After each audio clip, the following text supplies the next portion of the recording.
Assalamualaikum warahmatullahi wabarakatuh. Ketemu lagi dengan saya Maisa Fitri. Kita akan melanjutkan pembahasan kita mengenai objek IPA dan pengamatannya. Di video ini, kita akan membahas mengenai pengertian pengukuran, besaran dan bukan besaran, serta satuan baku dan satuan tidak baku.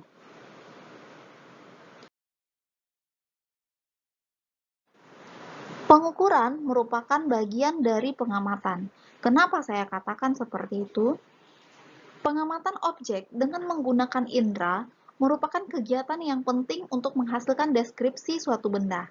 Ketika seorang anak mengamati suatu benda seperti yang kita lihat ini, dia mengamati balok kayu dan dia menyatakan hasil pengamatannya adalah panjang kedua kayu berbeda. Atau dia mengamati kedua minuman ini dan dia mengatakan bahwasanya kopi lebih panas daripada teh. Akan tetapi, seringkali pengamatan seperti itu tidak cukup. Kita memerlukan pengamatan yang memberikan hasil yang pasti ketika dikomunikasikan kepada orang lain. Nah, hasil pengamatan seperti apa yang diharapkan? Nah, seperti yang kita lihat pada layar, kita mengatakan panjang kayu A 50 cm, panjang kayu B 75 cm. Ini adalah angka yang pasti. Ini adalah hasil yang pasti terhadap pengamatan kita kepada balok kayu ini. Kemudian kita katakan, suhu kopi 80 derajat Celcius, suhu teh 0 derajat Celcius. Ini merupakan hasil yang lebih tepat, yang lebih pasti, daripada kita hanya mengatakan kopi lebih panas daripada teh. Nah, semua ini kita dapatkan dengan adanya pengukuran. Tanpa melakukan pengukuran, kita tidak dapat memastikan angka yang pasti yang kita tuliskan seperti ini. Pengukuran itu sifatnya penting. Contohnya adalah, seorang penjahit akan membuatkan baju untuk pelanggannya. Maka penjahit itu harus melakukan pengukuran terlebih dahulu terhadap ukuran badan pelanggannya dan terhadap pola yang akan dijahitnya. Kemudian seorang pedagang jeruk menentukan banyaknya jeruk secara akurat, maka pedagang itu harus melakukan pengukuran dengan menimbang jeruk tersebut. Kemudian supir taksi online menentukan tarif atau ongkos kepada penumpangnya berdasarkan jarak tempuh yang telah otomatis diukur oleh aplikasi. Kemudian apa itu mengukur? Mengukur adalah suatu proses atau suatu kegiatan membandingkan besaran yang akan diukur dengan besaran sejenis yang dipakai sebagai satuan. Dua gambar ini menunjukkan orang yang sedang melakukan pengukuran, namun saja caranya berbeda. Di sebelah kiri, orang ini melakukan pengukuran terhadap besaran panjang meja menggunakan jengkalnya. Jadi, yang dipakai sebagai satuan adalah jengkal. Dia mendapatkan hasilnya adalah 7 jengkal. Di sebelah kanan, gambar di sebelah kanan, dia juga melakukan pengukuran terhadap panjang meja menggunakan alat ukur meteran. Hasil yang didapatkannya adalah 100 cm. Jadi satuannya adalah cm. Namun, yang diukurnya sama-sama besaran panjang meja. Ini adalah kegiatan melakukan pengukuran terhadap besaran tinggi seseorang. Setelah dilakukan pengukuran, ternyata didapatkan tinggi orang itu adalah 1,7 meter. Nah, mungkin Ananda bertanya, kenapa satuannya meter? Sementara sebelum-sebelumnya ada orang yang melakukan pengukuran, misalnya hasil pengukurannya adalah 155 cm. Jadi satuan yang dipakai adalah cm. Sebenarnya yang betul meter atau cm? Nah, yang betulnya adalah meter. Kenapa? Karena meter adalah satuan dalam satuan internasional. Ini adalah kegiatan melakukan pengukuran terhadap besaran massa. Didapatkan hasil atau massa tubuhnya adalah 65 kg. Dalam melakukan pengukuran, ada beberapa hal-hal atau istilah yang wajib dipahami. Pertama adalah besaran. Kemudian yang kedua adalah nilai, satuan, dan alat ukur. Besaran itu adalah sesuatu yang dapat diukur. Nah, jadi dalam melakukan pengukuran sebelumnya tadi, besaran yang kita ukur adalah tinggi dan massa. Nilai adalah hasil pengukuran yang berupa angka, ya. Jadi dari pengukuran kita tadi, nilainya adalah 1,7 dan 65. Satuan itu adalah biasanya berada di belakang nilai, yaitu satuannya meter dan kilogram. Alat ukur yaitu suatu alat yang kita pakai untuk melakukan pengukuran. Di sini kita menggunakan meteran dan timbangan atau neraca.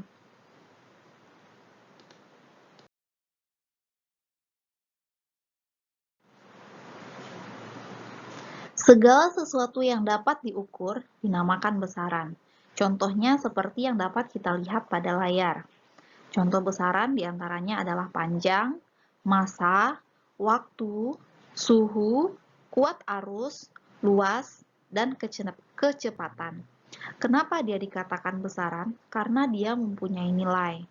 Dia mempunyai satuan dan mempunyai alat ukur. Contoh massa.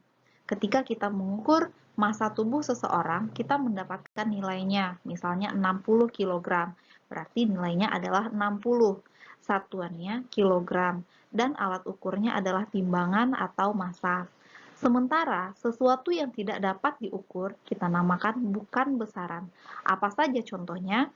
Misalnya adalah kekayaan, kecantikan, kejujuran, kelembutan, kedisiplinan, dan kerajinan. Kenapa dia dikatakan bukan besaran? Karena dia tidak memiliki nilai. Kapan seseorang itu dikatakan cantik? Apakah ketika dia mirip seorang artis? Atau satuannya juga tidak ada dan tidak ada alat ukur untuk menentukan kecantikan seseorang.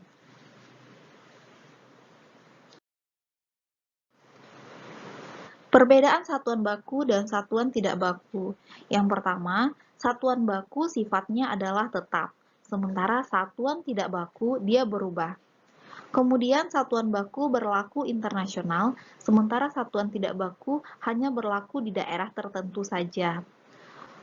Satuan baku sangat mudah untuk ditiru, tetapi satuan tidak baku tidak mudah untuk ditiru. Contoh satuan baku adalah meter dan kilogram, dan masih banyak lagi. Contoh satuan tidak baku adalah depa, jengkal, dan langkah. Kenapa meter dikatakan satuan baku? Nah, kita telusuri lagi. Meter itu sifatnya tetap. Nilainya meter itu setara dengan 1 meter setara dengan 100 cm. Di mana-mana tidak pernah 1 meter itu 90 cm. Berlaku internasional dan mudah untuk ditiru. Kemudian, kenapa jengkal dikatakan bukan satuan baku? Karena setiap orang memiliki jengkal yang berbeda, sehingga nilainya berubah-ubah. Dan jengkal seseorang saat dia kecil itu akan berbeda dengan jengkalnya saat dia sudah dewasa. Nah, bisa kita lihat untuk satuan tidak baku depa seperti pada gambar. Satuan depa, satuan jengkal, dan satuan langkah itu adalah satuan tidak baku.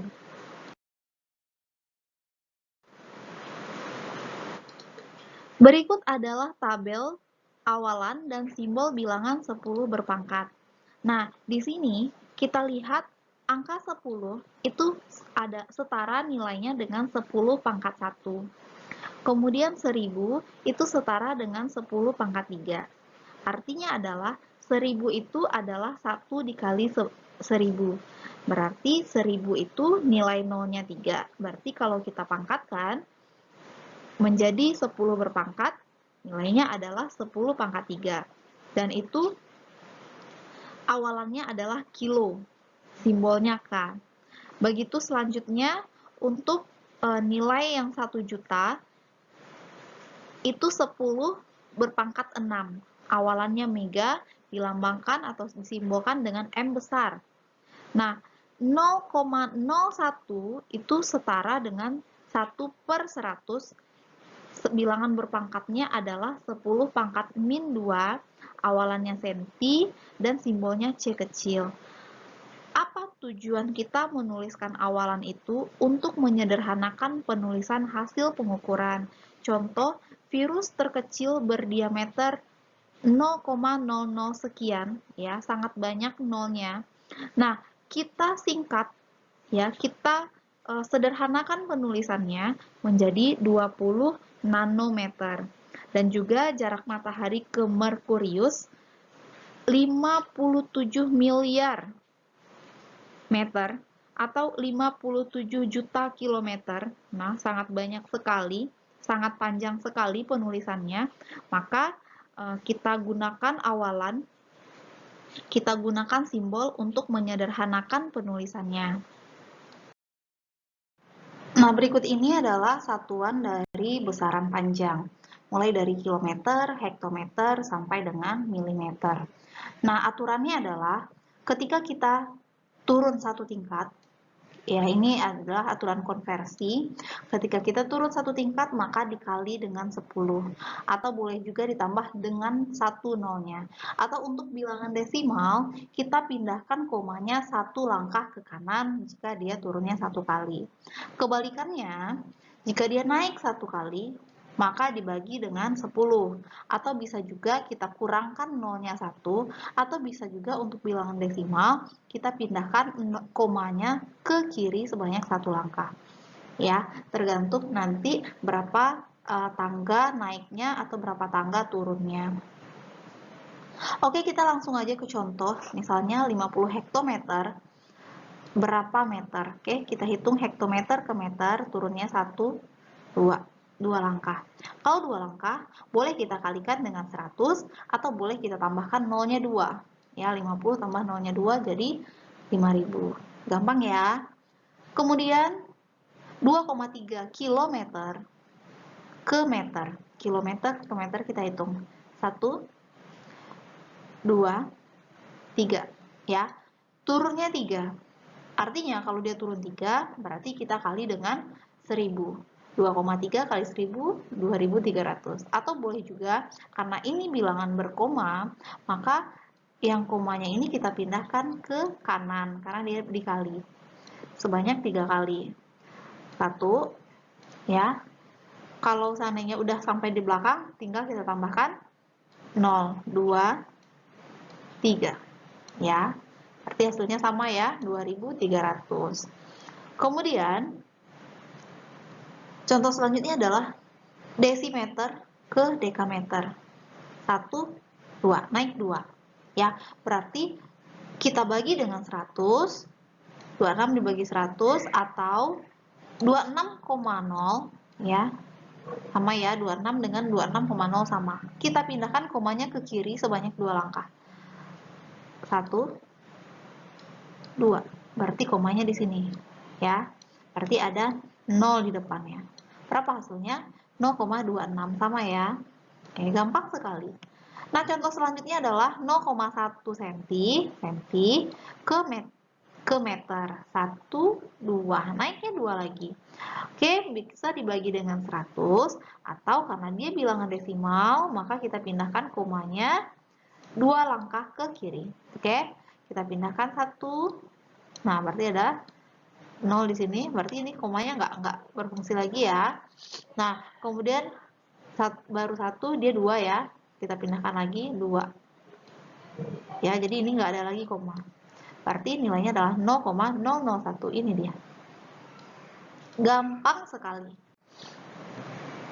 Nah, ini adalah satuan luas. Bedanya adalah kalau tadi tanpa bilangan kuadrat atau bilangan persegi. Kalau untuk satuan luas, dia ditambah dengan pangkat, bilangan berpangkat. Kilometer kuadrat, hektometer kuadrat. Apa perbedaannya? Kilometer kuadrat ke hektometer kuadrat, jika turun dia 1 kali, maka dikali dengan 100. Kalau dia naik sekali, dibagi dengan 100. Bagaimana kalau dia turunnya 2 kali? Maka dikali dengan 10.000. 3 kali dikali dengan 1 juta. Nah, kalau dia naik, kebalikannya. Untuk ini adalah kilo are, hektar, dekare. Nah, untuk sekali turunnya dikali 10. Naik sekali dibagi 10. Ada yang nilainya sama, ya. 1 hektometer kuadrat itu nilainya setara dengan 1 hektar. 1 dekameter kuadrat itu setara dengan 1 are. 1 meter kuadrat itu setara dengan 1 senti are. Nah, kita langsung ke contoh soal. Apa langkah selanjutnya jika kita menemukan soal seperti ini? Kita lihat hektometer ada, persamaannya ada. Kita rubah dulu hektometer ini menjadi hektar. Ya, jadi 100 hektar kita rubah ke dekare. Hektar ke dekare turun 1, maka nilainya kita tambahkan aja nolnya 1. Hasilnya 1000. Kemudian sentiare dan dekameter kuadrat. Ada yang bernilai sama? Oke, sentiare nilainya sama dengan meter kuadrat. Maka ini kita rubah dulu ke meter kuadrat. Nah, berarti kita merubah meter kuadrat menjadi dekameter kuadrat. Ya, meter kuadrat ke dekameter kuadrat berarti naiknya 1. Ya, kalau naik 1 berarti dibagi 100. Atau kalau dia bilangan berkoma, maka komanya kita pindahkan 2 ke kiri. Ya, berarti kita pindahkan ke sini 1, ya, koma, ada 0 di sini. Kita pindahkan lagi 2. Ya, ada 0 di sini.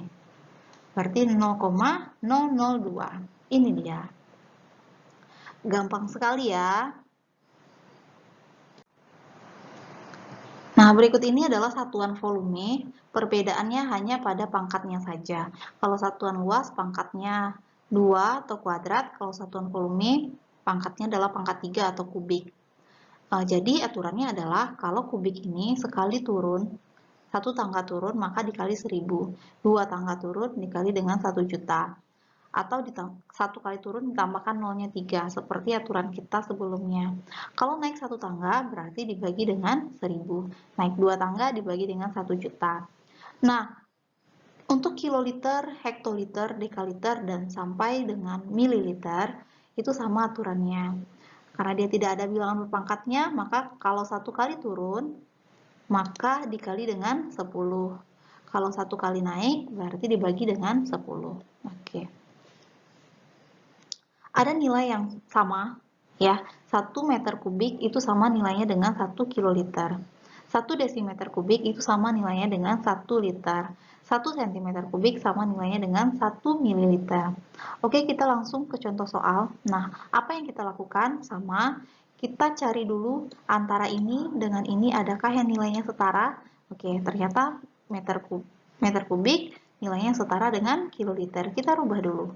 Ya, berarti artinya nanti kita mengkonversi kiloliter ke dekaliter.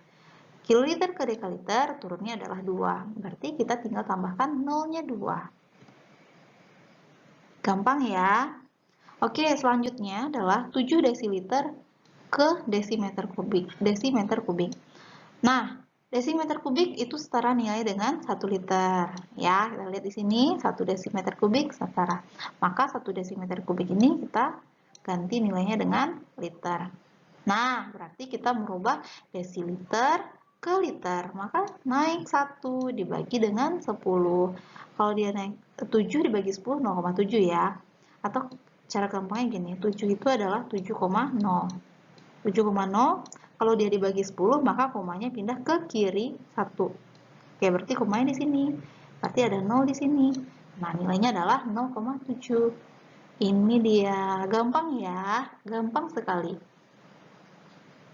Kalau kamu merasa video ini bermanfaat, silakan klik like, comment, and subscribe. Jangan lupa untuk men-share juga ke semua media sosial yang kamu punya. Demikian dulu video kita kali ini. Selalu semangat untuk belajar, karena tidak ada pelajaran yang susah jika kita mau untuk mencobanya, jika kita mau untuk mempelajarinya.